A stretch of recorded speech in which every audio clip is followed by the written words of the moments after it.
Yo, what's up? It's your boys, Reid and Dan.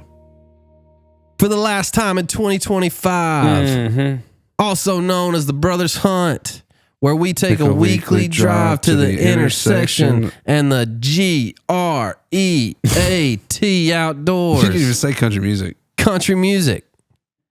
Brought to you by MeatEater and you know TEC OVAS Covers sponsoring show now, baby. Covers just sponsoring the show now, baby. Calm down. This is the last time you'll hear this song in 2025. But we're back to 26, so no tears falling from your eyes, cause the guy is sponsoring the show now, baby. Guitar's hot, dude. Yeah. Guitar's hot. Cynthia. Cynthia, baby. Jesus will forgive you of your synths. Hot track. Or your zins. Gotta be for some of your zins. Your synthless. Exclusive. We have the winner of CBS's The Road. Mr. Adam Sanders out in God's country. Oh, I heard an eagle. Yeah, we got him. This guy. Got him here. Nobody else. This would be the first time anybody hears about the winner. Yep. Exclusive, dude. That's what the God's country brings you. Exclusiveness. Exclusive podcast, interviews, content. Information. It is what we do, and it's what we're going to continue to do. Maybe even waypoints. Maybe even Onyx drop point. Maybe we'll even say a city that we hunt in that we shouldn't say, and we'll gobble it out later. Right, Ray? Man, Adam Sanders is he's a dog, dude. He's also salt, dude. He was born to be an entertainer in the country music. 3 years old, singing "I Like It, I Love It." He said he was like in his room, 3 years old, 5 years old, writing acceptance speeches for Entertainer of the Year and stuff, dude. That's so awesome, man. I remember telling Paul that I was going to sing Garth Brooks song when I was a little kid. He's like, "What do you think you're going to do?" And I was like, "I'm going to sing these songs Garth Brooks sings." I mean, when you're that young, you don't even know. No, dude, you stand in front of a mirror and you are Garth Brooks. Standing outside the fire. Remember that song? Yeah. Life has been trying, just barely surviving. You're standing outside the fire. Yeah, it's great. Some call us weak. Sorry. Man, Adam Sanders, we sing a bunch. High energy. He's a storyteller. Big deer killer. Yep. That's a great deer story. I remember him killing that deer, and that's because I think he killed that deer and then we all went to Illinois and hunted Southern Illinois for a week. Is that right after he killed that deer. Yeah. Awesome interview, man. Awesome dude. Thanks for coming out, Adam. Congrats on winning CBS's The Road. I think 2026 is going to be a big year for him. I love seeing guys that deserve it get their flowers, and I feel like this show kind of does it for him. Yeah, man. Had a lot of success early in his career. Yeah. Kind of hit a plateau and was questioning if that was going to be it for him, and boom, here we go. Yeah, that's enough about the interview. If you want the rest of it, you can go listen to it. That's right. So we don't tell you how it ends. Hey, thank y'all for sticking around, man. 2 years of this crazy nonsense. If you've listened to all the episodes, drop us a DM, man. I'm curious. I want to know your name if you've listened to all the episodes. Yeah, that's right. Let us know. Maybe we'll send you a shed or something. A shed? Just kidding, dude. You got to pay the shipping if we do that. I mean, a little shed, not like a backyard shed. I mean, like the shed of a deer. Hey, again, if you've killed some deer and you listen to the show, send us pictures. We want to see them. Yeah, dude. We really genuinely want to see them. We'll post them or something. Maybe not, but we definitely want to see them. Or just tell us where you killed them. Yeah, just drop a pin, dude. Yeah, and who you leased the property from. We won't post that and what you pay for it, so we can outbid you. Hey, we love y'all. Thank you. We love this show. Thanks, New Guy Ray. Thanks, Jordan. Thanks everybody who's been a part of it for the last 2 years. This thing's rocking. It's gonna maybe look a little different in 26. We got details coming for you later, but we're excited about it. We're pumped about it, and Yeah, we're rolling, dude. Yeah, we're going to be around. God's country, staying around, sticking around. Staying alive. Enjoy Adam Sanders. He's a man. See you, bye. See you. Merry Christmas. Merry Christmas. Merry Christmas. Happy New Year. See you. Man, we got a Floridian. Florida man. A big deer killing. That's true. That is true. That was very true. It's very true.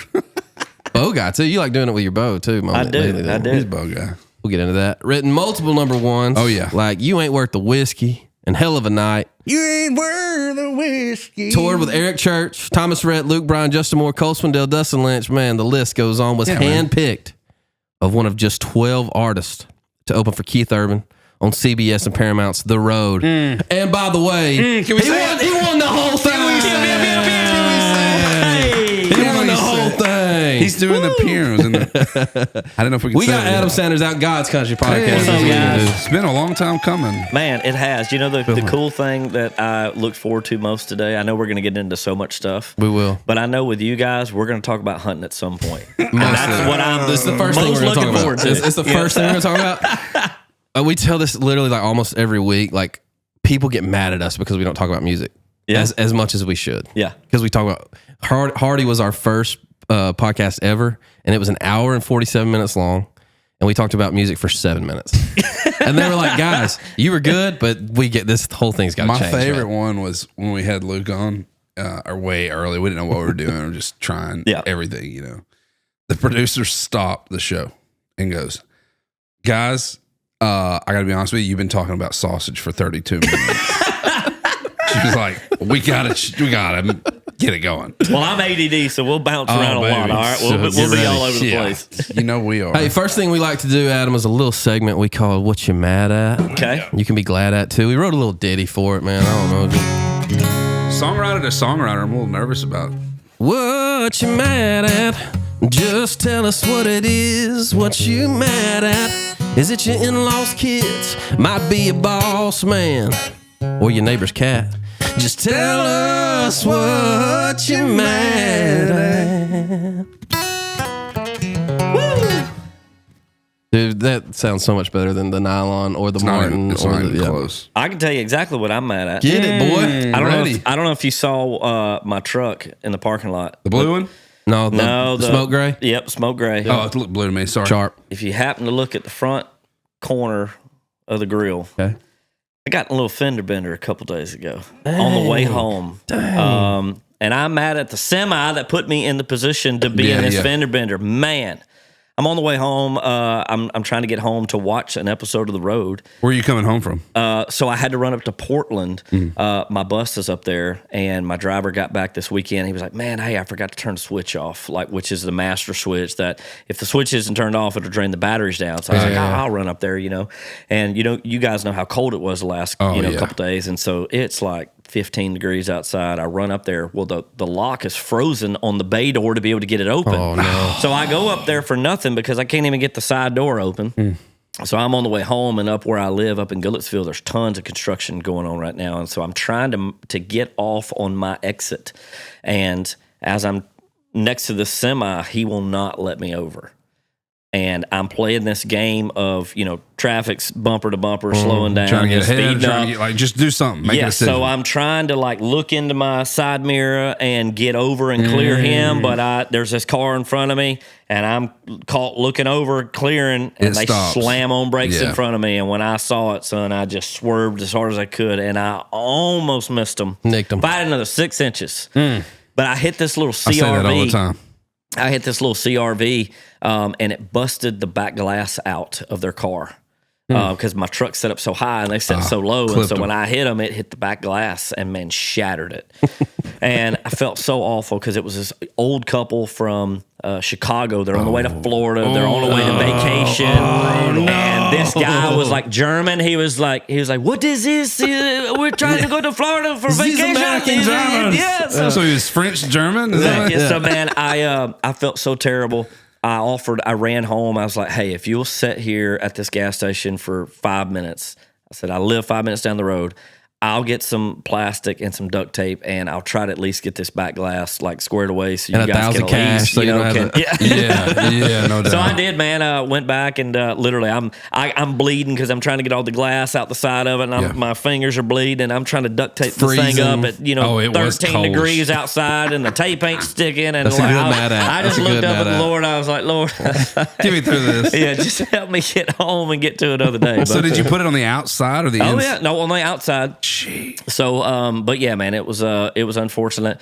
I made it home just in time to tune in the road. I think I was about 5 minutes late, but was able to get home. So, dude, I always do the same thing, but like at the end of it, dude, thank God nobody's hurt. Yep. Nobody got injured. I hit. Oh man, I was in high school and I remember this. It's my first ever like fender bender, and same thing. Like this was like they like put this in the paper. I had just got my license, and somebody was driving past me, and like when you first get your license, you're always looking for your buddies and stuff like that. I was coming home from school. You're smoking a cigarette too, I think, Mom. You hear that, Mom? Dude, I didn't smoke in high school. You smoked in high school. No, I didn't. Mom, the only reason I ever started smoking cigarettes by the first place is because he gave me one, and when I was in 8th grade, by the way, on the way to a high school basketball game, and I had to get a lollipop to get the smell out of my mouth. Truth. So bad influence. But my buddy drove by this way and was like, Reid. And I was like, what's up? Goosh. Smashed the car. And she was pregnant. And when I got out and ran up there, and her kids were going. She was pregnant. She was like slammed up against the steering wheel. There were kids in the back going, "What did you just do to us?" I was you like, hurt my baby brother. They took her away on a stretcher, like so everything. You thought you were going to prison? I did. It was over. My life was over, dude. Gosh, man, what a and scary. She went to our church thing. too. She did, yeah. Baby's great. Baby's fine. Everybody's fine. Yeah, everybody's fine. Good. I'm glad this morning, dude. We have been. Me and my wife. Jordan right here have been through a. Did you know that?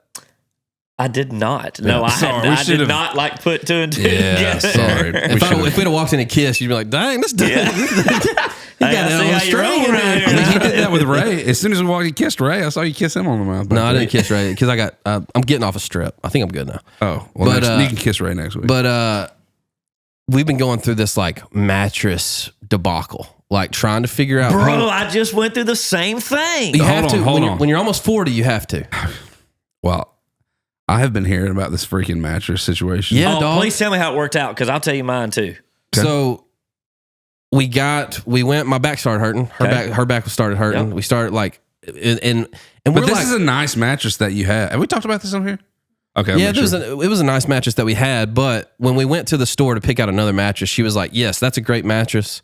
And we get them from a spot in Franklin, like a great spot. She was like, "That's a really nice mattress for the person that works, the woman that works." Stop talking. I thought you were talking about Jordan. You're not clarifying anything. So the woman at the mattress store she was like, "This is the mattress you have is great, but it's a young person mattress. It's like it's a person's mattress who are not picking up kids all the time." I'd be insulted that they would even say that. Like you're not young. They just looked at you and said, like, "Hey, I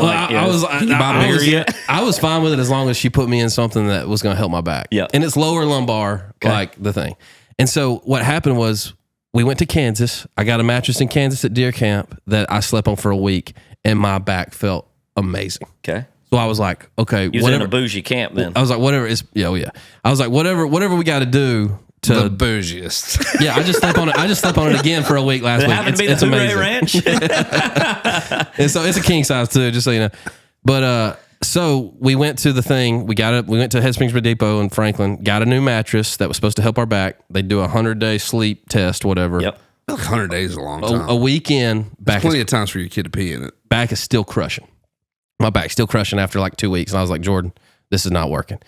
So call them. They're like, all right, we're going to send somebody out there. They're going to get your mattress, come in. And so I took a sleep test on another mattress of theirs. It's the most firm. It's got all the bells and whistles with the lower lumbar support. Where did you take the sleep test? I didn't like sleep on a mattress. I like did an online test to okay, yeah. Like, are you a side sleeper? Yes. Are you a back sleeper? Yep, did all that too. We've got the mattress that's like know about this. primo for back and stomach sleepers. For whatever you got going on. Firm lower back lumbar support. It didn't work for the first week. And I was real mad about it. Yep. Bro, I told my buddy and he was like, hey man, give it some time. I promise you give it some time. He's like, I got the same mattress. What buddy? Those Kelch in Kansas. He has the same mattress. He has a lower lumbar support mattress. He was like, I didn't like mine first for a couple weeks. He was like, but then he's like, now I wouldn't, if somebody offered me $10,000 for it, I wouldn't take it. 2 weeks into this mattress, bro, spring chicken. Dude, okay. My back doesn't hurt anymore. All right. My question is, did you get like a memory foam top or a nano foam or pillow top? Yep. Okay. You did go went pillow old school. top. Went old school. But it's super. That's it's like, old school. It's extra firm. Yeah, because I think that like the pillow top is like that technology or whatever's been around forever. I think what I've been told, everything's kind of shifting to the nano foam and memory foam, like the Tempur-Pedics and all that kind of stuff. And it might be that. It might be. I got the. Like, I don't love those. I got the cooling. I can't do the memory foam because it feels like I'm sleeping on this floor, and I can't do it. Okay. And I can't do that. So you got a firm. Well, I got super firm. Okay. Like extra stiff. I mean, it's. And you're a back and stomach sleeper? I'm a stomach sleeper. She's a back sleeper. See, I'm a stomach sleeper. Like fully Also, on your stomach? Yes. but I've kinda gotten in a terrible habit of sleeping on my stomach. Head to the side. Yes. And I think that's the worst position for your lower back. 100%. So what I do now is I go pillow. It's not about you, dude. Like this first 18 minutes This has been about you. podcast is going to be 4 hours if you don't quit interrupting me. It's going to be 4 hours. You talk about your lower lumbar. So my guy, our guest is. Are you guys brothers or Have something? you even introduced the guy yet? Sheesh. So now I go cuddle pillow side, and it's working, man. It's working. I feel great. Good for you, man. We did the same thing. So I lived by myself for 6-7 years, and I had like, Oh gosh, you two now, jeez, It was too perfect. Dear Ray. Oh, did he? Thanks, Nice Ray. one, Thanks, Ray. Being on the Q's and T's in there. So I would sleep in the middle of my mattress, and I thought I had a pretty good mattress, but I realized that it's got like a dip in it. Oh yeah, And taco so mattress. my girlfriend moved in with me earlier this year, and so Congrats. thank you. And we noticed, I don't know, maybe a month or so ago that like we just weren't sleeping well, and we were both kind of waking up with neck pain and back pain, and so we started thinking about getting a mattress. Well, there was a American Signature store up by where I live that's going out of business, and so we were like, "Well, we'll just go in there and I feel like they're always going out of business. Yeah, I think it's a scam. Around the holidays, It's money laundering, bro. 100%. It's money like laundering. they'll take a mattress that's really $800 and they'll mark it up to like $3,000 and then pull it back down to like $1,200 to make you feel like you're getting a deal, but you're really not. And it's like everything must go, 80% off, like all these things. Yep. So we started looking, and we couldn't really land on anything. And I went 4 or 5 different stores, and finally I was like, we have to get some sort of mattress. And I had this guy talk me into, salesman of all salesmen, deal. He was like, we got last year's model in here, and this one over here is New Year's model.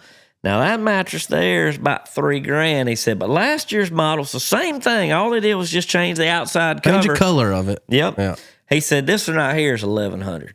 And I was like, he said, but all we got is the display left. And he was like, we just put it out here, sort of thing. And so he said, I can make a call, to the owner and see if I can get it down to, about $9.99 for you. So yeah. We That's how you get me, by the way. Yeah. If anybody's listening that sells anything, that's how you get me. Yeah. So last year's model. We did it and went through with it. But same thing, like the first night, I literally looked at my girlfriend. I was like, I just want to sleep. That's all I want to do. And so we, I was almost in tears. Yes. And I know exactly what you mean. So we also went and got new pillows and new bedding, and spent another $600-700 on all that stuff. Yep, there it is again. I have just set up for this. It's fine. It's fine. The kids are going to love this podcast. They do love it. They are going to love it. The kids love our podcast. But you're right. The first couple days, I looked at her. I was like, we're $700 or $1,700 into this, and I'm not getting any rest. And she was like, me either. Yeah. I think 3 or 4 days later, though, we started getting rest, and now I think we're good. We're in the clear. We did have to change the pillows, though, because the pillows we bought weren't right. But yeah, sleeping on your stomach is a tricky thing, man. Yeah. She sleeps on her side. I start sleeping on my side, but when I really fall asleep, it's my stomach. And I just feel like my neck gets all jacked up because the pillow's too high, and so it just, when you start getting... It's an art. Like, I'm 37, and it's crazy to think about now. Before, I used to sleep on a futon and didn't care at all. Yeah, it was fine. Absolutely, bro. But you're getting old when you got to start thinking about your sleep and beds and comfortability, and so I turned 38 in December, and same thing, man. And dude, you're a fit cat. Like I try to be. And a hat. Yeah. I was going there. And that's what everybody I talk to. Thomas Archer's another songwriter buddy of mine. dude, like fit, works out, everything, but it's mattress, man. It is how your spine is aligned when you go to sleep and when you lay down.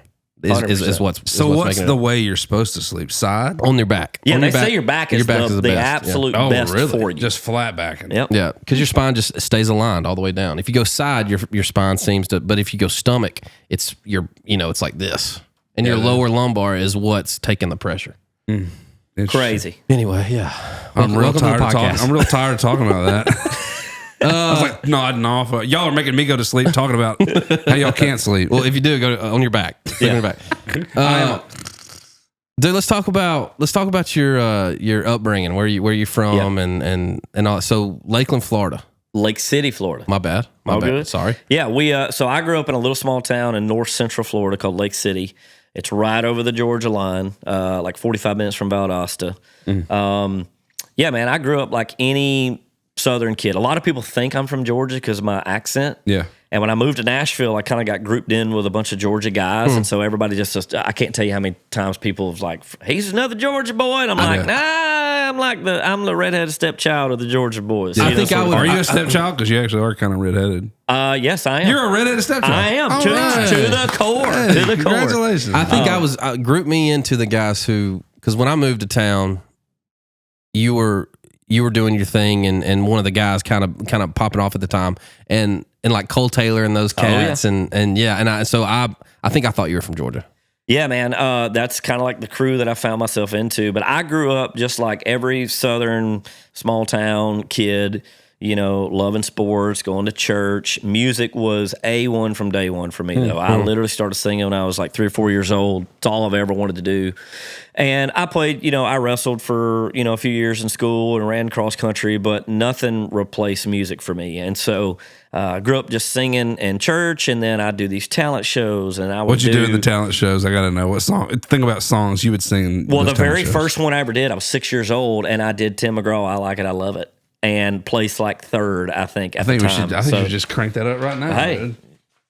What'd you do? Did you spend $48, dude? Last night at the county fair, which was crazy because it was a county fair talent show. Swear to God. You can't make it up. Hey, did we do it here? Strike me down. Yeah, we can do that there. Yeah. Pick it up a little bit. You did out of D. Spin, D. That's what you did out of, yeah. 48. I missed you over there. Band 48. No. Yeah, I think it was an A. Okay, my bad. 1, 2, 3. Spent $48 last night at the county fair. I threw out my shoulder, but I wanted that teddy bear. She's got me saying sugar pie, honey, darling, and dear. I ain't seen the Braves play a game all year. I'm gonna get fired if I don't get some sleep. Come on. My long lost buddies say I'm getting in too deep, but I like it, I love it, I want some more of it. I try so hard, I can't rise above it.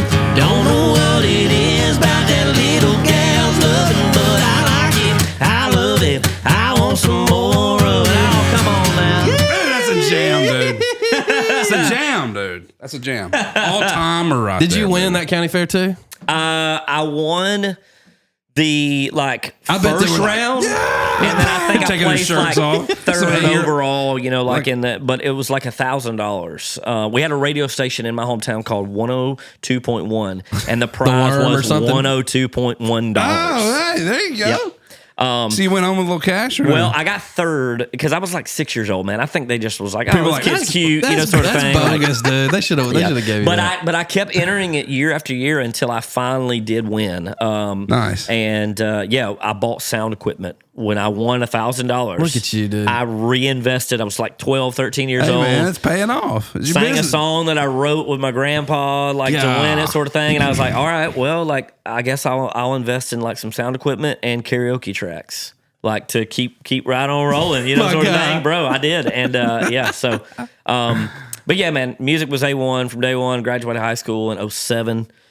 Moved to Nashville in 2009. I've got family that lives here. My uncle's in the music industry. I didn't know that. Yeah, he's a session player. Wow. Yeah, he's played on a lot of Colm stuff. His name's Scotty Sanders. Yeah. But yeah, man, the fate of how I got my start in music was when I was 12 years old. He called one day and he was like, "Hey, have you ever thought about writing songs?" He being Scotty. Yes, my uncle. Okay. Called me and at 12, like that didn't compute to me. I just knew that like Alan Jackson was my childhood idol, and I loved 90s country. And he was like, "You should start writing songs or look into writing songs." He said that could be your way into the music industry one day. So I was like, okay. So I smart guy. I mean, knew the business probably. Yeah. I mean, yeah. And it's a great way to get in. The next day, my dad helped me write my first song, which was terrible, and then started writing in high school. Realized that like I enjoyed the process. I'd go to these field parties, in high school, and we'd sit around a truck, with a case of beer and a fire, and I'd break out the guitar at the end of the night and play a couple songs that I wrote, and people would be like, "Oh man, that's awesome!" Yeah. So I moved to Nashville, worked in construction. Started going to like Whiskey Jam and Tin Roof and Losers and all these places that we all What year is this? 2009. This would have been 2009 when I first moved here. Okay. And this is back in the MySpace days. Oh, yeah. If y'all remember MySpace. Oh, yeah. So I had a little music MySpace page, and I did what every young songwriter does. Find somebody that's got a music page and email them or message them and, "Hey, we should write sometime." Did that whole thing, and man, just found my crew through a culmination of going out and networking and MySpace. Who's your crew? I always love people's like crews. The early days. It's crazy to think about that I landed in like this group of guys, but guys like Cole Swindell, Chase Rice, Tyler Farr, John Party, Blaine Rhodes, who's in publishing, Dustin Eichen, who's been was Blaine working at BMI back then? He didn't have a job. None of us did. We all were just kind of like young and dumb and hungry and wanted to get in the business. And man, we used to get together and do this thing called Saturday Song Day over at Cole, Blaine, and Dustin Eichen's house. And we would watch college football on Saturdays.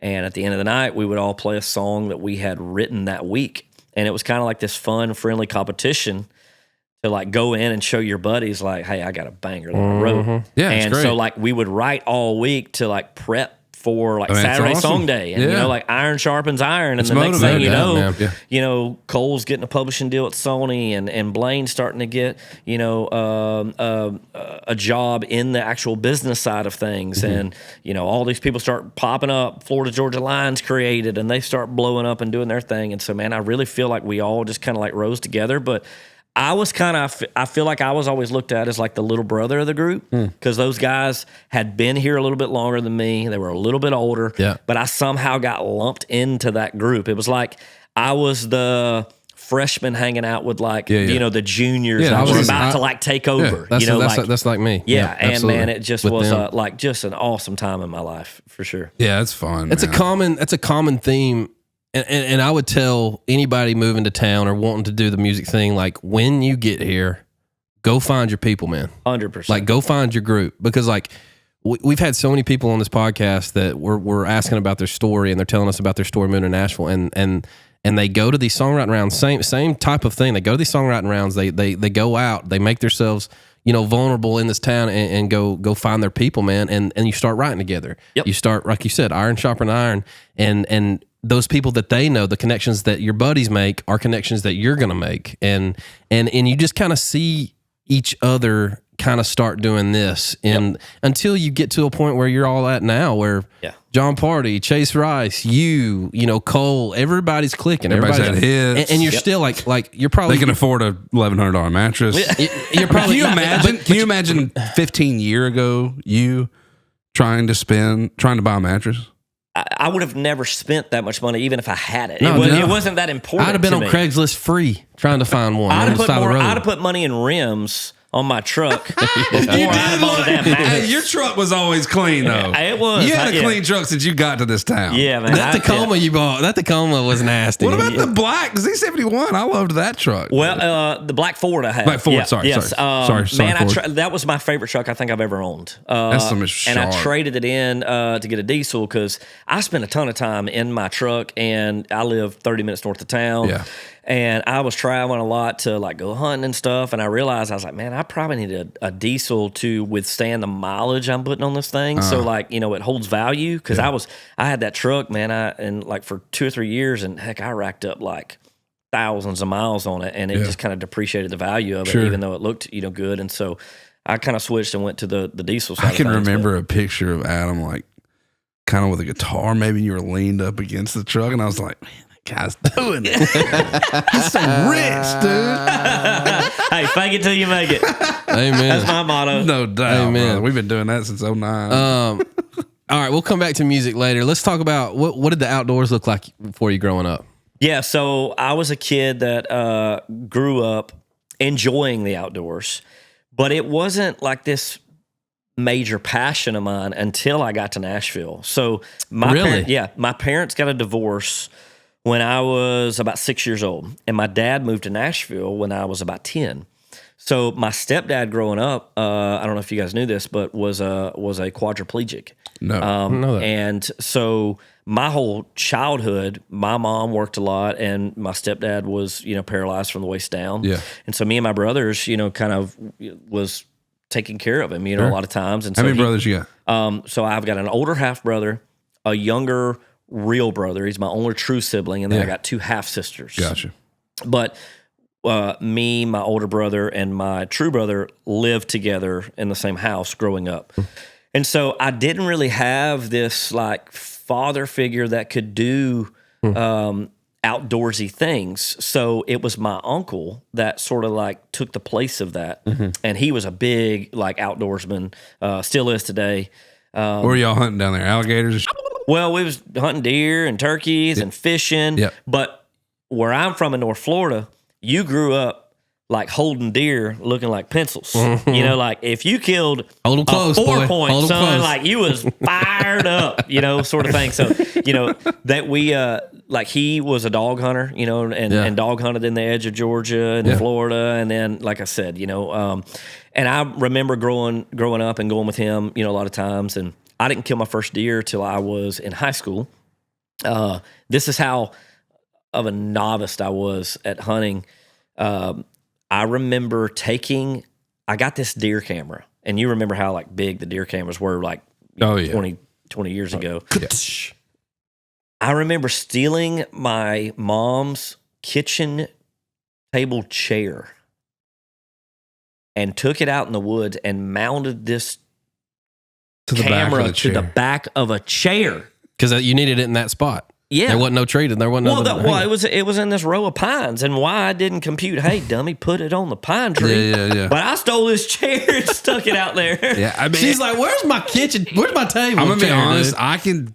I can see that doing really well holding a trail camera at the back of a kitchen chair. It's perfect with the supports spindles. and stuff. Yeah, you could just probably knot it up where it would hang. Yeah, but, I mean, not a bad idea. Well, but then also like looking back on it. And you guys know how, you know, leery, you know, big bucks are, or just deer in general. Like, can you imagine a deer coming through there and it was like, what is this thing? Something smells like sausage. Yeah.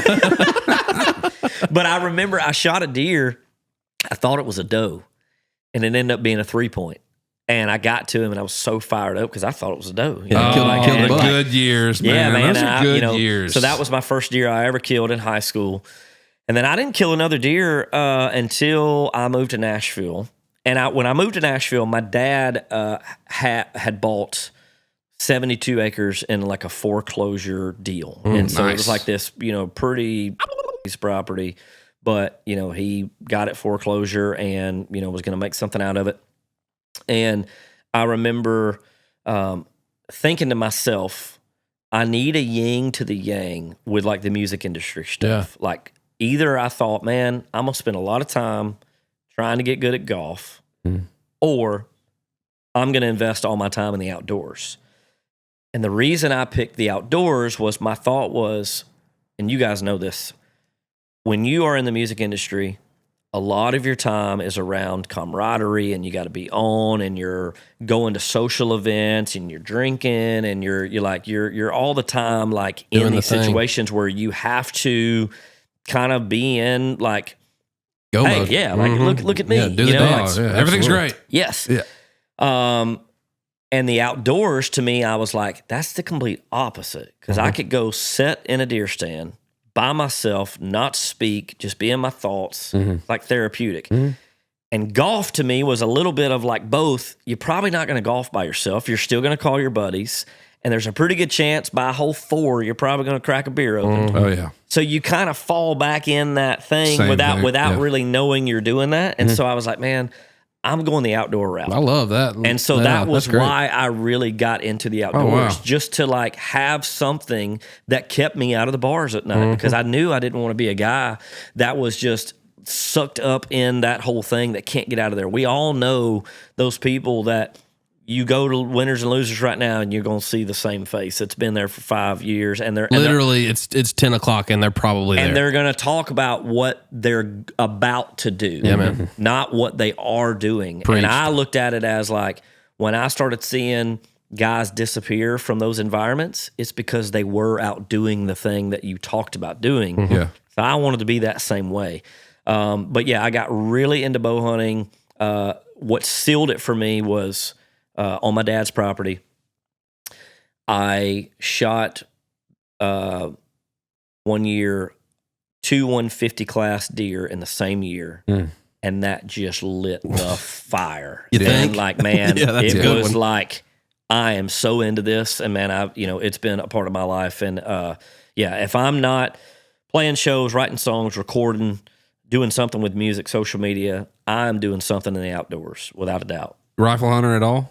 Yeah, man. I mean, I'll definitely get the rifle out. I go to Texas sometimes, and late season, and will air one out. But my main passion is archery. Yeah. Give us your best something about it. Give us your best bow hunt story. Or favorite, not necessarily. Yeah, favorite. I got one for you. Yes. So the house I live at now is You about it, the saddle buck? yes. Yeah, dude. I love this deer. Was awesome, bro. I think this is the same story. Okay. He's like, wait a minute, I kill a lot of deer. Yeah. Well, I had bought this piece of property, and my whole goal when I moved to town was like, man, I want to own some land one day. Yeah. And my whole goal was, I had in my mind, I want 200 acres. Oh, and obviously you guys know what that cost. baby. But back in the day when I was getting my number ones and started getting some royalty checks, you could afford it. land was still affordable. But it was about the time that it really started to like ramp up. And so I found a piece of property that I really wanted to buy. And the reason I didn't buy it was because it didn't have power ran on it yet, and it didn't have septic and water, and that was going to cost a whole nother load of cash to be able to get all that placed. I'm just curious, how much ground was it? What was it was 200 acres. And crazy story, John Party owns that piece of property right now. He's on That's it, right? awesome. Yeah. That's awesome. So I saw this place as like, man, just like a haven. I was like, I'll live in a single wide trailer on this thing if I could just get it. Yeah, right. I had this whole plan of how to make it work. Anyways, it didn't work out. So I start looking at other, opportunities and places. And it's when the market starts really creeping up, and I realized that I was getting priced out of 200 acres really fast. Yeah. So I had to start looking at 10-acre tracts and 15-acre tracts and 20-acre tracts, and I just could never find anything that like my heart was set on. Yeah. And I'll never forget, a realtor sent me one day the place that I'm at now, and it was this cool situation where it was part of this HOA where there's 8 houses. They individually have 10-acre lots, but we share 150 acres of common area. So when you add the 8 parcels and you add the 150, it's 200 acres. Yeah. But you're buying in at the value of a 8 to 10-acre lot. Wow. So I was intrigued by that. I put an offer in that was about 40 grand less than the asking price. And I'll never forget, she called me and was like, hey, they're never going to accept this offer. This is way too low. They're going to get the asking price, if not over the asking price. And I told her on the phone, and I was being just a smart. I said, if the Lord wants me to have it, I'll get it. Amen. Which is true. Was true, but I also was nervous because I had never truly put in an offer on a property. And I was like, I don't know if I want to spend that much money. And I was just trying to lowball and get something. Oh, for sure. They didn't accept the offer. So a whole month goes by. I'm on the way back from Colorado on an elk hunt, and I'm looking at Realtor.com, and I see this house, and it still shows as pending. A month has went by. I reached back out to her, and I was like, hey, if something falls through with that other offer, will you please let me know? And she said, yeah. She said, well, the people that own the house, they really need to get out. She was like, I think they'll accept another offer, but you obviously would have to come up on your offer because they accepted a home contingency loan. So this other people couldn't sell their house to get the house. So I countered back at like, I don't know, $5,000 under the asking price. They countered me back like $2,000 under the asking price and gave the 0-turn lawnmower. And I was like, I'll take it. Yeah. Another way to get a country boy. What was the lawnmower? Do you remember? It was a Ferris. Oh yeah, you got to do it. I still got it. That's a very still nice. got it. Yeah, that's a nice. So I say all that to say, the day I closed on the property, I walk this 200 acres, and I'm like, man, I think I'm in a gold mine here. You know, like this is awesome. I jump a deer up on the saddle. That was probably a 130-inch deer, and I found like some good rubs, and I was like, all right, I'm gonna hunt here. But I'm going to wait for the wind to get right so I can access this, and I'm going to come back in. I closed November 3rd, so November 12th right in it is when I set out to hunt this property for the first time ever. Take my climber in this saddle, and I'm sitting there in the morning, and I'm watching the woods come alive and watching the sun come up. You hadn't ran a camera or nothing. I hadn't run not a thing. I literally went in blind and just found a rub line, and jumped a deer up off the saddle. How fun is that, dude? How fun is that? Yes. So I'm sitting here watching the sun come up. Yeah, I'm going to close my eyes. I'm going to go. And I'm praying. And I'm asking the Lord, I said, Lord, I hope I did not get myself in a bad situation here by this house. Yeah. Because send a 150 through here to make sure I didn't. Because my dad actually tried to talk me out of buying this house. You know, I didn't come from like much money. Yeah. Like I grew up in a double-wide trailer my whole life. And this house and piece of property was pretty expensive for a guy like me and where I came from. Yeah. And he was like, you don't need this. He was like, you're single. What are you doing buying, this size of a house? Save your money, put your money back. Mm-hmm. Yeah. And he was like, well, what happens if you don't write another hit or, like your career doesn't work out? Then you got this big mortgage. And I looked at it from a standpoint of like, man, this is going to keep me hungry and keep me focused on like chasing my dream and like trying to create income. So I'm having these thoughts where I'm praying and I'm like, Lord, I hope you got me where you want me. And I didn't make a bad decision. And it ain't no more than 5 minutes after I said that, I just look over and I see this deer standing here broadside at 18 yards. It's like God just dropped him out of the sky. I never heard him like walk there, nothing. And I realized I was like, he's fixed on this hill. He's looking up at this hill. You're like, yeah, I'm in the right spot. Yeah. God's got me in the right spot. Thanks for the confirmation, God. Well, God, if I'm really in the right spot, could you help me get drawn back right without behind him the seeing me? shoulder? the crazy thing is by the time I can move and do anything, because he's 18 yards. Oh, that's tight. I dude. can't do anything. Right, yeah. He starts walking up this hill and he runs another little buck off.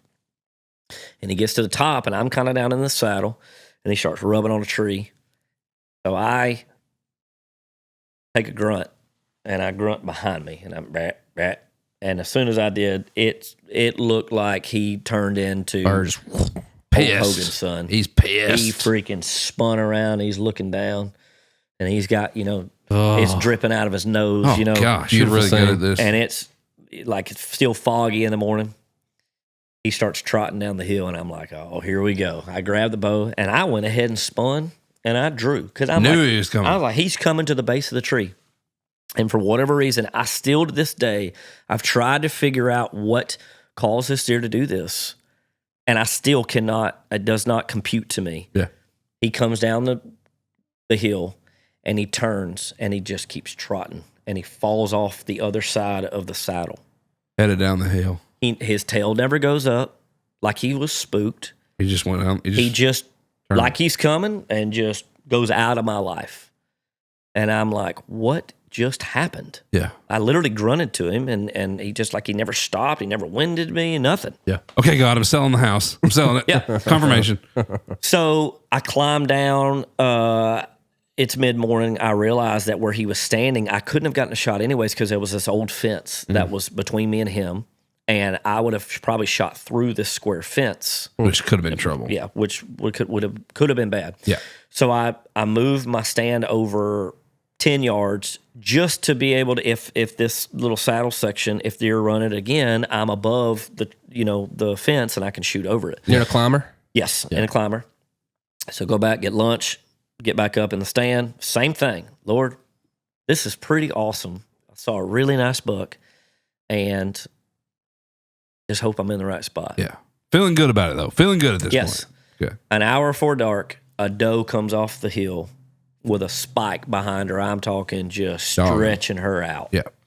And it was in the same vicinity where that big buck had went. And I thought, if she's that hot, he's somewhere close and he's going to get on her. Oh, yeah. 5 minutes later, nose to the ground, here he comes. Same thing. Grabbed the bow, spun in the same exact spot. I saw him on the saddle. Shot him. He runs down. Didn't see him fall that night. Me, my dad, my brother, and a friend of mine go get him. 160-inch deer the first time I ever set on his place. Was that 9 point? He's a 10-point. Okay. He's got 15-inch G2s. I mean, he doesn't have a ton of mass. If he had any mass to him, he'd have been 170 inches, but just tines for days, not real wide, just tall, mature buck. The first time I ever hunted it, and without a doubt, that was God in my mind saying, don't worry, I got you right where I want you. Because all of that was 100% luck. Yes, I live there still to this day. Dang. Yep. That's awesome. That's awesome, dude. That's a great story. Crazy. I knew it was going to be great. Crazy. And like I said, man, like no history with this deer, luck to even see him and to see him twice in the same. You guys know how hard it is in to the same day. Yeah, to see mature deer like that, man. Like without a doubt, it's like God placed that deer in my life. Well, he probably ain't ever. I mean, that deer probably ain't ever been hunted. I mean, like, who knows? You know, there might have been nobody else. Does anybody else in that little community hunt? There's one other guy that does some landscaping for like the common area there that hunts a little bit. But that's it. Yeah, man, that's great. That's awesome. Wow. That's great news. That's awesome. I love deer hunting so much, man. Me too, man. Me too. Y'all had a good season, hadn't you? I mean, had a good season, man. Yeah, we've had a good one. We've been traveling a lot. We went out to New Mexico, shot a couple elk. Went up to Kansas, and Dan fielded a tag. LC fielded a tag. Yeah, it's isn't it good. awesome? Coming from where we all come from, to be able to travel and get opportunities like that. No doubt, that man. is my favorite thing in the world. Because of this, dude. Because Yes. we play guitar and write lyrics and sing songs, and the doors that has opened, and the dreams that has fulfilled. I mean, obviously for you, but us too, man. Is like, dude, I'll be driving around Kansas and be like, man, what is this, dude? Like what? How do I deserve any of this, man? It's an unreal experience. Ryan Hurd, man, he said something one time I'll never forget. He and we're not even really like close or right that much. I don't know what we were talking about. That I mean, I like the guy a lot. He's not a guy I hang out with, and I don't have time to hang out with anybody anymore. But basically, he said we were talking about something. I think we had done some PV stuff, maybe gone in there and hunted, and came back, and he was like, "Oh yeah, I just got some guy wanted me to come play this thing. He gave me $500, but I got to drink wine and ride on a boat for 6 days or whatever." And I was like, yeah, it kind of doesn't feel fair. Like we get to do that. And he was like, man, I think that's part of your payment in this journey. Like, because we don't we were broke. You were probably broke when this was happening. I mean, we were broke, dude. We say all the time, we're the richest broke people we know because guitar and writing songs, it takes you places, man. And you wake up one day and you're like, how did I get here? Bro, how? I have $11 in my bank account, but I got a pocket full of songs, and that's worth something, dude. And I'll never forget that. And he's right, man. You see some of these songwriters, or whether it's like the BMI thing in Key West, where they get to take you down there and do that, or whatever it is, man. It's like I encourage my nephew the other day. I said, look, man, just play guitar, dude. Just play guitar. It can take you places that you would never, like the fruits of the labor that money can't. Yeah, do. It's God's favor. Yeah, it's pretty cool, man. Pretty cool. We're the same way. We run that through our heads all the time. Like, how do we even get to do this stuff? Because, dude, and we all know this at the beginning of it, bro. When God puts something on your heart, like a dream like this, you're a million miles away from it. And there is no way you're looking at it, and there is no way you're ever going to get to the mountaintop, bro. Yeah, like no way. But you just start taking one step of faith at a time. Just start climbing, man, and don't look back, man. If God puts it on your heart, and you're supposed to be doing it, man, just put your head down and keep going. It's so crazy you say that, because I've analyzed my path, because I was a guy that grew up singing when I was 3 years old, and this is all I've ever thought about. Like, I was the kid that sat in my bedroom and wrote acceptance speeches for Entertainer of the Year, one day. That's what I'm talking about. Like, come on. So when people get on stage and they win these awards and they say, man, I never thought, that I'd ever do this. Like, that does not relate to me because I'm like, this is all I've ever thought about. Like, I want to get there and say, man, we did it. Like, this is all I've ever wanted. Yeah. But you're so right in the fact that 3-year-old starts singing. I moved to Nashville, naive that, like, I'm going to do this. Oh, yeah. And I had, we've all had great success, but I feel like 12 years later, I am just now coming into my own, and like now is when my true starting line Love hits. that, man. And it's so crazy to think that if God would have set me down at 3 years old and said, here's the length of time it's going to take to reach there, it's almost too intimidating. And would you ever even do it? Because you're 1,000%. I don't have Preach. that in me Preach, to bro. do that. Me neither. But the naiveness of like, I'm just doing what I love, The hunger of it. the hunger, and then you're naive when you move here of like, oh heck yeah, I'm gonna do this. It's gonna happen fast. And you're Where's you're my just, hits? Come on, give me the awards. You're just walking one step in front of you, and you look up, and then you think, well, dang, this is kind of taking a little longer than I thought. But you look back of how far you came, and you're like, dang, I didn't come this far just to come this far. Yeah. So here, I'll just keep walking a few more steps instead of knowing where it ends. Yeah. Because if you knew the full length, You're might looking not at do the it. mountaintop the whole correct, time. It's- you're like, yeah. I can't ever make it there. That's that's right. unachievable. Such a good That's point, right. dude. So man, it's I relate a lot to that. That's encouraging, I think, for songwriters, period, man. It's like you never know. I feel like I say this a whole lot, but I really did see this and it sticks in my brain. It's like I have to draw it out in my hand. So imagine just like a picture of dirt and there's 2 tunnels, right? Mm-hmm. And right here, there's this giant diamond and there's these 2 dudes and they're like one swing away with their pickaxes to popping into that diamond. And they've been doing it forever, and it's like a long Two tunnel. two tunnels, and one dude's turned walking the other way, quit, and the other guy's got his pickaxe. It is About to do it. It is that legit, dude. 100%. In this business, you feel like you're just swinging at nothing, just digging Dirt over digging. dirt over dirt How over much dirt. more dirt have I got to pull? And I know some people that hit the diamond 6 months after being here. Yep. But then they got a lot of dirt to dig back through to get out. It's like the same deal. Like you got to work towards the diamond, dude. Yeah. I've got always to. said too that it's like playing poker. You're never out of it if you don't fold. Like play the cards you're dealt, Yeah. and if you can just sit there and just keep blinding in, That's not wrong at all. just keep Hey, paying the man, blind, keeping your head afloat. and eventually you're gonna look at that card and it's gonna hit, and you're gonna say, "Got a chance here," sort Sure. of thing. And so, man, I couldn't relate to that more because I feel like, man, I'm a true testament to that. Of like, just never was the best singer, the best guitar player, the best writer, the best at anything, but just like sheer determination and the love of it has gotten me to where I am now, and it's prepared me for what's coming. And Don't sell yourself short, man. Crazy. You got some respect. You got some respect you. on your Thank name, you. dude. And well, you have I for a long appreciate time. it, man. I just look at there's so many guys in this business that are so talented, and just to be here is Sure. amongst those people is mind blowing. But I also look at it like, man, I've put in the work, so I deserve to be here. It's like, yeah, for sure. I've just been the third string receiver, waiting to get on the field. So you move to town. You have some success. You have a couple hits. And then it feels like maybe slows down a little bit. So what was your first?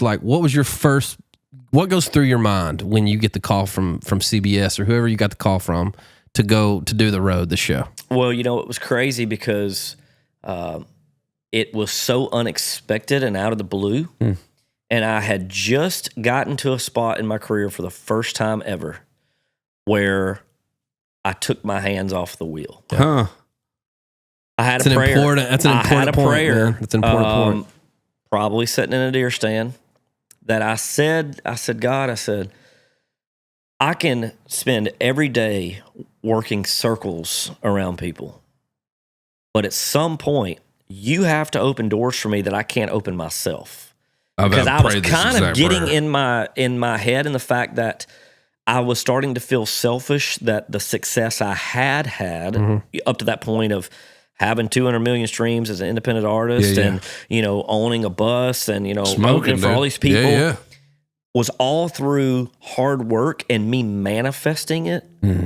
And I looked at it like, well, if I wouldn't have worked this hard, I wouldn't have what I do have. And the only way I'm going to continue to get it is just keep working hard. But I was kind of getting weary of that. And I finally said, you know what? Like, I'm looking at this wrong. He's given me the strength to be able to work this hard and stay in it, in the love and the passion to endure these like gritty and grindy years instead of, well, I'm doing it all. Yeah. And so I just said, you know what? If this is it, and all I have is a claim to fame is I've written 2 number ones and I've gotten to open for some of the biggest acts in our format. Sure.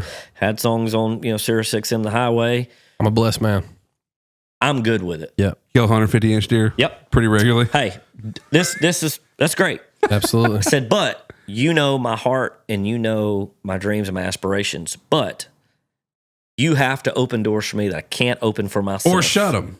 Correct? Yeah. And you show me the door and I'll walk through it and put the work in. Sure. Right. And so, man, I just kind of like took my foot off the gas a little bit. And all of a sudden, I got a call out of the blue one day from Chris Alderman, who's Blake Shelton's production manager. And he was like, hey, can I pitch you for a show? And I was like, sure. I had no idea what it is. Yeah, why not? Yeah, knock yourself out. Yeah. 6 months later rolls around, completely forgot about it. I start getting reached out by casting for The Road. Hey, we'd love for you to be a part of this show called The Road. Here's the concept. You're going to go open for a major touring act.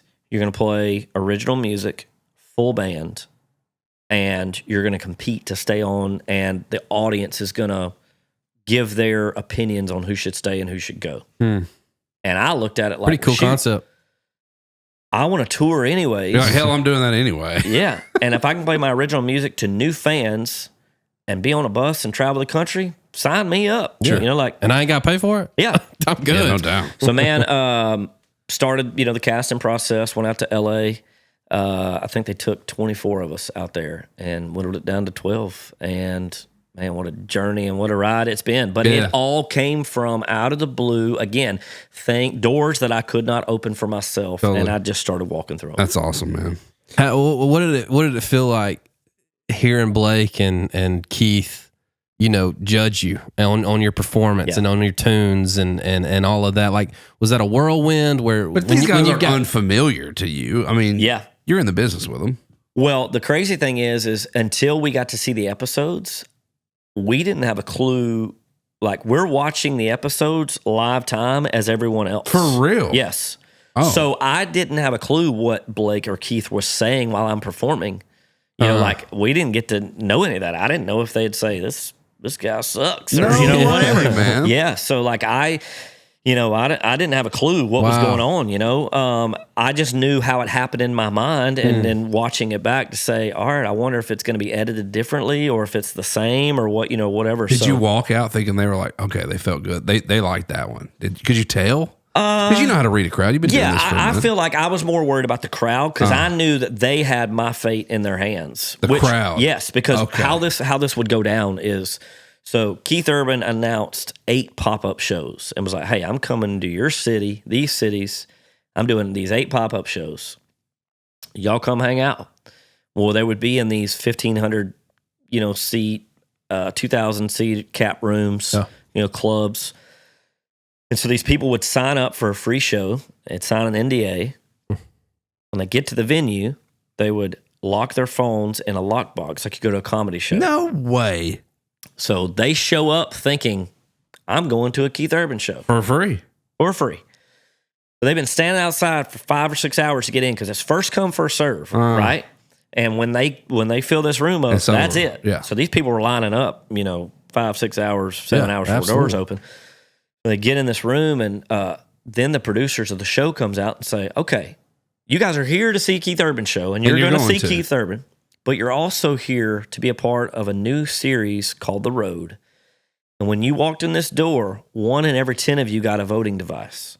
Dang, and you're about cool, to man. see how many ever opening acts, and you're going to rate them 1 to 10 on their performance. They're going to sing 2 songs for you. They're going to perform. You've got 2 minutes to lock in 1 to 10. After that, it's closed, and we're going to go to the next person. Enjoy the show. Gosh, That's pretty cool, man. That's cool. So what would happen is at the end of the night, the producers would see the results, and they would take an average of the score. Yeah. Okay, so one person in there may have thought you were a 10, and one person may have thought you were a 2. Well, they would average this all out. And whoever got the lowest average would go home, and whoever got the highest average, keep right on rolling until you get to the finale of all this. So each week, you're playing to a different crowd in a different city. So I found very quickly song choice was king. Yeah. And how do you cater to a Keith Urban crowd? Because you got to think of that. No doubt. They're here to hear his music. Thinking they're only going to hear his music. Correct. So what can you play that might speak to them? Or do you have such a compelling story about a song that could hook them? Because the other thing is you've got 2 songs, which are, mind you, cut downs. They're not the full length. Okay. You've got a cover and an original. So you've essentially got about 3 minutes to capture an audience. Wow. So once That's I kind of got in this and I realized, like, okay, I see where this is going, I got real strategic with what I played, when and where, how I played it. I would rehearse saying what I wanted to say on stage, so I knew everything was seamless and it was fast and it cut. And yeah, man, it just... Do you feel like everybody else was doing that? Not at first. Do you feel like you had an advantage going into this thing? Yes. Even so much as this. Because when I saw the first clip and it was showing all the people, I was like, oh, it's Adam or Channing. Me too, the same. It's Adam or Channing. These guys have been doing it for 50 years. That's the thing. It's like seat time really helped us. What do you mean seat time? Like just playing shows in those environments. Knowing how to do it. No doubt. For sure. And then also... And I'm not knocking on any other the other people. Yes. It's just those. You are the 2. I literally. Oh, we already knew you were a pro. I mean, I know. Thank you. I know that. How well, this, yeah. At also too, I will say what helped me, and again, just had no control over this. The fact that Keith Urban was picked for the headliner, and my music probably translates to his fans a little bit better than some of the other contestants that were picked. I could see that. So for an example, if they would have picked Zach Bryan, I don't know if what I do really leans that someone that's more of an Americana red dirt is gonna play into that crowd a little bit more. So I got lucky with that. But yeah, man. But you're not in control of that. 100%. I mean, you just sign up and go. But I'll tell you this: the first show, we are in Fort Worth, Texas. We are in Tana Hills venue. Yeah. And I'm in my rehearsal, and I walk out in rehearsal. Tana Hills, how we feeling on a Friday night? Da da da da. I'm hitting all the talking points. Yeah.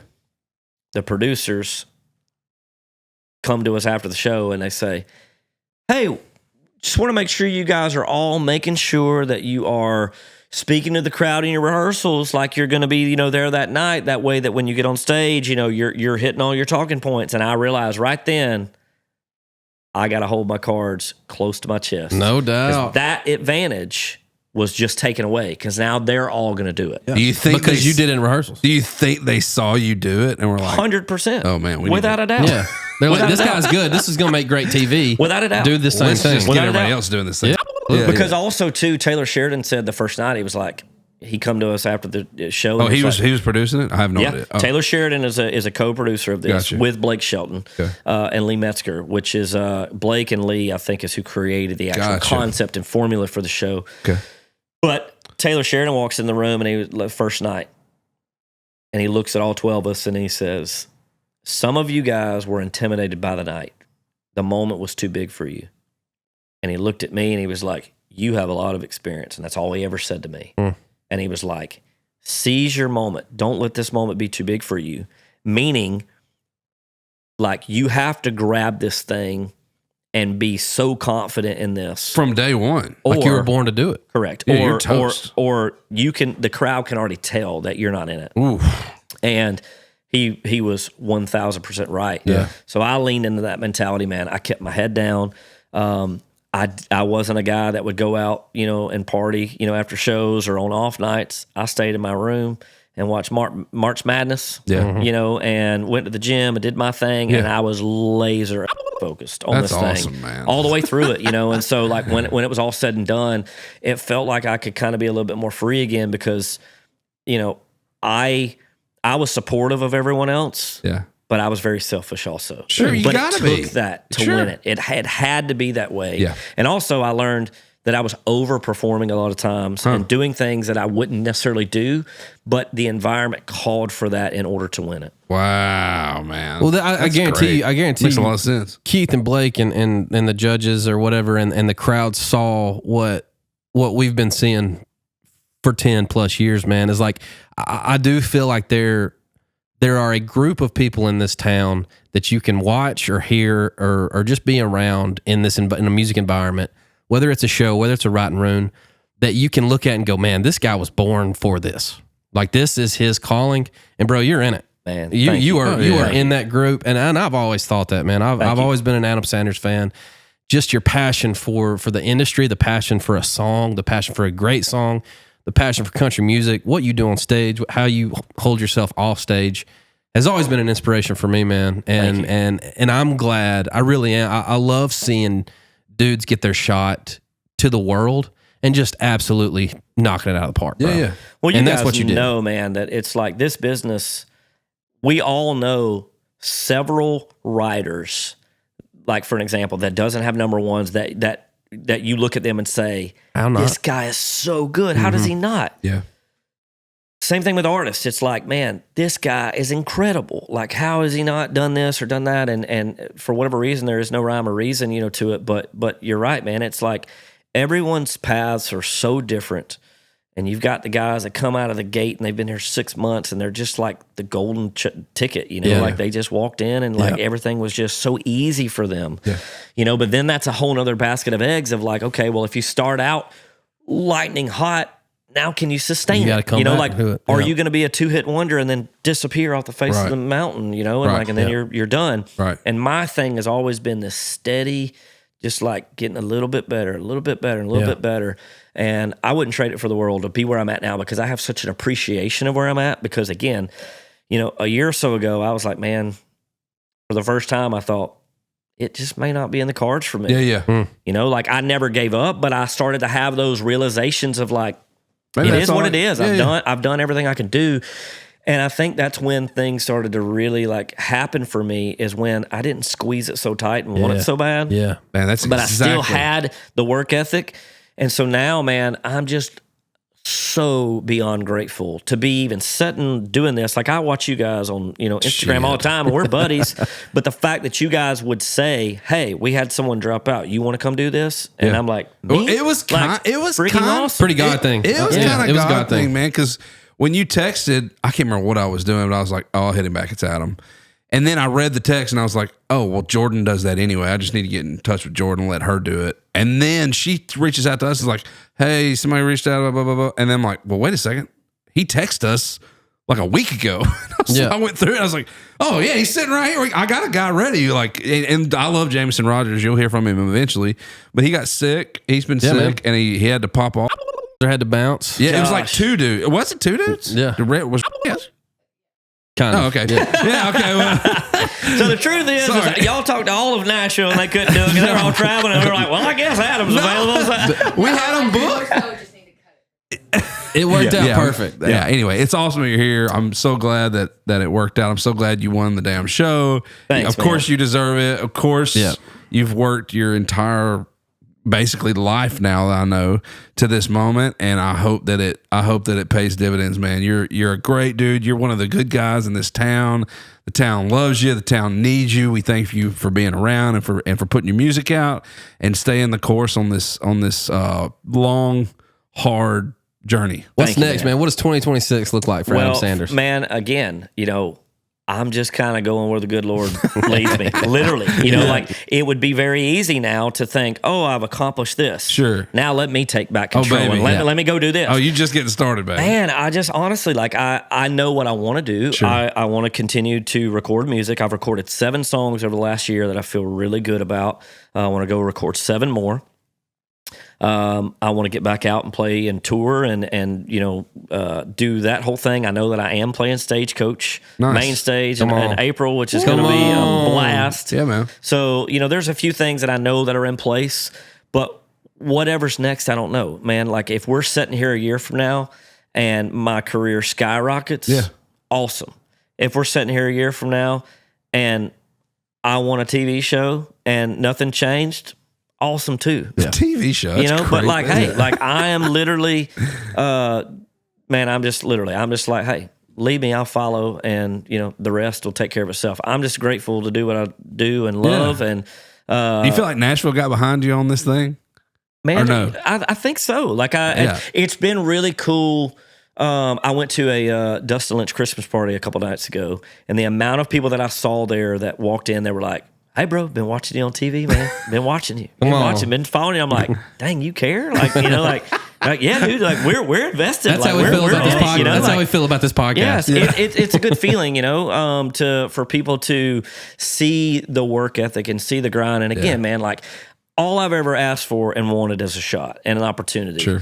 Because again, man, like that 3-year-old kid, that set out and wanted to do this, like that's all he's ever wanted to do, man. He's over singing, I like it, I love it. That's right. Dude. Yeah. So your single right now is Cat in a Hat. Yes. Hey, Can we get a little bit of it? You want me to play it? You want to play it? Dude, let's do it. Play it. You want me to play it? You want to play it? You got a carpo? All right, Cat in a Hat.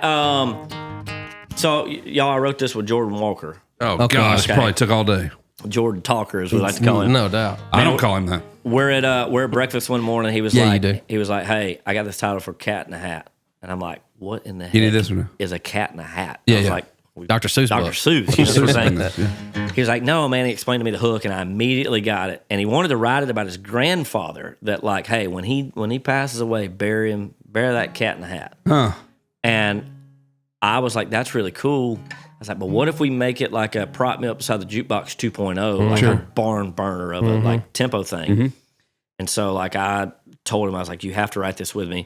And it all worked out. And the reason I was thinking this is because, man, like I grew up wearing a cowboy hat my whole life performing. I moved to Nashville wearing a cowboy hat, and then I ditched it for a ball cap. And you guys know, like you see me, I'm in probably a ball cap 24/7. And about a year ago, I was like, man, I want to just go back to my roots, and I want to like just like sing songs and do things that like is in my spirit and not what the rest of the industry's doing, sort of thing. And like late 90s, early 2000s always been like my bread and butter. Yeah, that's your jam. So I was like, I'm putting a cowboy hat back on. I don't care what anybody says. And so when he had this title called Cat in a Hat, it like was the perfect marriage. And I was like, this is the perfect song to introduce me as wearing a hat. So awesome. You played on the show? I did. Second song. Here we go. You can keep it long black Cadillac. I don't need no line of cars. No. Well, my headstone says when I'm graveyard dead. Hell, I really ain't thought that far. But on the day I meet my maker, and I'm gold streak glory bound, just do me one solid before you throw me in the ground. Bury this cat in a hat, yeah. Lay me down in my roots. Shine a gun on the buckle, lead a ring round the knuckle, booze and polish on these old boots. Yeah, send me on up to heaven, riding on a country song. Y'all bury this cat in a hat when the good Lord calls me home. Keep going. Wow. Wow. Oh, yeah. I'll put the soul boy in a pine box, starts these denim blues, and tell my pretty little honey to save a little money. Don't worry about a brand new suit. No, when my sand runs out and you pick my crown, make it 40X midnight black. Go ahead, man. Even if you gotta cut the brim plumb off the back, bury this cat in a hat. Lay me down in my roots. Shine the gold on the buckle, lead the ring round the knuckles and polish on these old boots. Yeah, send me on up to heaven, riding on a country song. Y'all bury this cat in a hat when the good Lord calls me home. I said when the good Lord calls me home. Y'all take me home. Adam Sanders. Yeah, son. Flat 7. Oh. Yeah. Yeah. Good time, boys. Good time. I can't believe you won that show. Yeah, really. Shocker. Winner of the road, CBS, man. That's awesome. Thank you. Hey, awesome. I got a little money from winning that thing too, and so Hey, nice. there's going to be a deer hunter too in my near future somewhere. So if you boys want to go on a trip somewhere, Hey. let's. I know y'all. Hey, I know y'all got some deep pockets too now. So I mean, that Coles money is probably burning a hole. Let's go kill us a 150 something somewhere. So shoot, let's do it. Yeah. Let's do I it. see you on them hunts all the time down there in Texas. man, I love it. It's fun. Dude, Fun. you're a Yeah, it freaking is. killer, man. Yeah, man. Thank You're you, a deer killer, but you're a country music killer too, bro. Thank you, guys, You're- man. It's, and I'm glad the world got to see it, bro. Thank you. I'm Thank glad the you. world got to see it. Let's do it. Tell him. We do one last thing before we leave. I don't want it to be over, man. I had a blast, dude. Believe Fun it already times. is. We Feels like do we one last quit. thing called Graverite. We do a little Graverite section, and this we started with favorite country song. Play your favorite country song. Everybody was intimidated by that. Okay, play the greatest country song. Everybody was intimidated by that. So we just merged them together and came up with Graverite. So Graver. Graverite, yeah. So- Graver. Gavert's funny. Yeah. What's your Gaver favorite? We'll stick with Graverite. I'm gonna going to do? hold this. Oh shoot! What should we do? We done Like It, I Love It. We did Cat in the Hat. Something else we was talking about. Do What we were we want a talking tempo? We want a slow thing? Yeah, let's Let's just do a 90s tempo. It doesn't matter what it is. let's do Dust on the Dust on the Bottom. Bottom? Yeah. Perfect. Let's get in the dust, boys. Come on, give him the dust. You want me to give him that dust? Yeah. Yeah. Creole Williams lived down the dirt road. Made homemade wine like nobody I know. Dropped by one Friday night and said, can you help me, Creole? Got a little girl waiting on me and I wanna treat her right. He said, I gotta watch you need, son, as we step down in the cellar. He reached through the cobwebs as they turned on the light and said, there might be a little dust on the bottom, but don't let it fool you about what's inside. There might be a little dust on the bottom, but it's one of those things that gets sweeter with time. We got to do one more chorus. Oh yeah, Adam freaking Sanders, y'all. let's little down chorus here. Hey, oh, there might be a little dust on the bottle, but don't let it fool you about what's inside. There might be a little dust on the bottle, but it's one of those things that gets sweeter with time.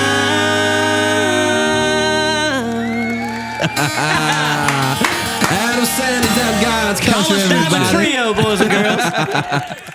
Hey, man, dude, we Tacova sent you a little present for coming on the show. No way. Dude, I love Tacovas. There These you are go. Tacovas, man. There you go, bro. What we got here? There's you some Nice. boots, brother. Yes, sir.